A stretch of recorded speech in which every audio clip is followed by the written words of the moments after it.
In this video, we'll be looking at this IceFox 4K action camera. They did provide this sample for review, but of course it doesn't affect our opinion in any way. We'll just go ahead and get into the box here so you can just see kind of the images of the camera on the front, but we'll just go ahead and open the box. So the first thing we have here is a user manual, always good to have. Then we have just the camera itself inside of the waterproof housing. It does look like it uses the same sort of mount as a GoPro, so that'll be nice if you already have some accessories for it. And then we do have the actual camera itself. We can go to open this waterproof case. So yeah, you can see it's very small and light. We have a tripod mount, which is very cool to have. And then we used to have the back screen, the OK and power button, the front screen, and then the charging port and spot for the memory cards. So yeah, pretty nice overall. First impressions is that it is very small, much more than I expected, so that's really nice to have. We do have 2 batteries for it. That's really nice. When one dies, you can swap the battery out. And then we do have the box, which should have all the accessories and all of that. So we'll go ahead and open that here. There's a bunch of different accessories included, as you can see. So you have a sort of adhesive mount, so this is what this clips into, so nice to have that. Then we have some other general kind of screw mounts, another adhesive one. I'm not sure what that one is, but a bunch of different mounts overall, so you could pretty much use it for most situations. This goes for the tripod, kind of screws into the bottom here, and then you can use that to connect to other things. We have a USB-C cable for charging and transferring videos and such. Another mount.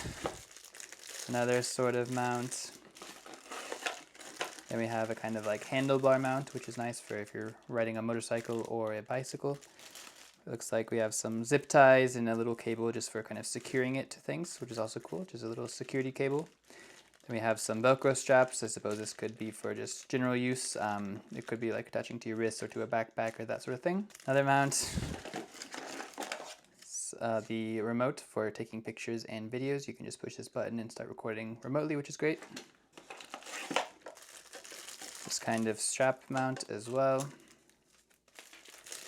And then this is another sort of mount. It looks like this is like a cage for it actually, I guess. So you can attach this on and then it will be used as like onto a tripod, which is nice. So you can just put the camera in here and then attach it to any tripod. This is the charger for the battery. It does charge both at the same time and also uses USB-C.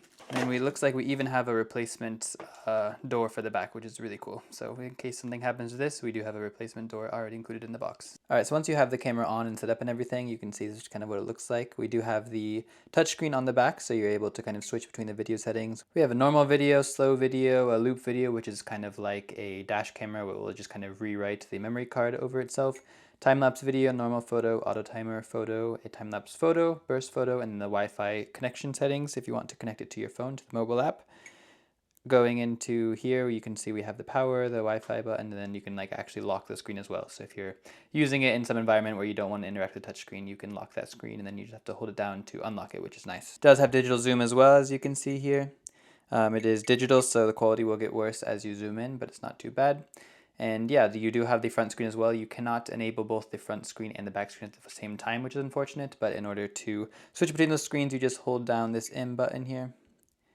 And then it will enable this front screen. It takes a second, but there you can see we have the front screen enabled now. So it is unfortunate that you can't have them both at the same time, but it's still nice to have that front screen functionality. In terms of video quality, it's pretty decent, as you can see. I am using the onboard mic without the waterproof casing. Of course, with the waterproof casing, it will sound a lot worse, but you'd usually be using it underwater, so the microphone isn't too important. But you can see the audio quality is pretty decent, I would say. This is a little bit of wind. It's not super high speed or anything, but you can see it doesn't pick up too much of it or anything.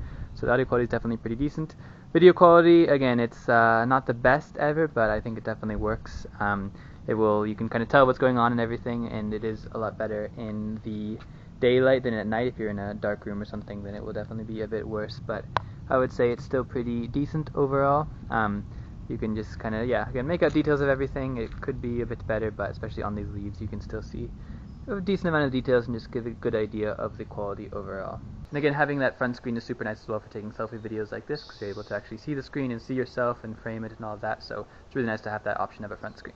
So overall, the quality is pretty decent. It definitely isn't as good as a new iPhone or something like that, but it is way more compact, and with the case, it can be waterproof, and it has all these accessories and everything like that, so different use case for a camera, of course, but as far as action cameras go, it's definitely a decent option.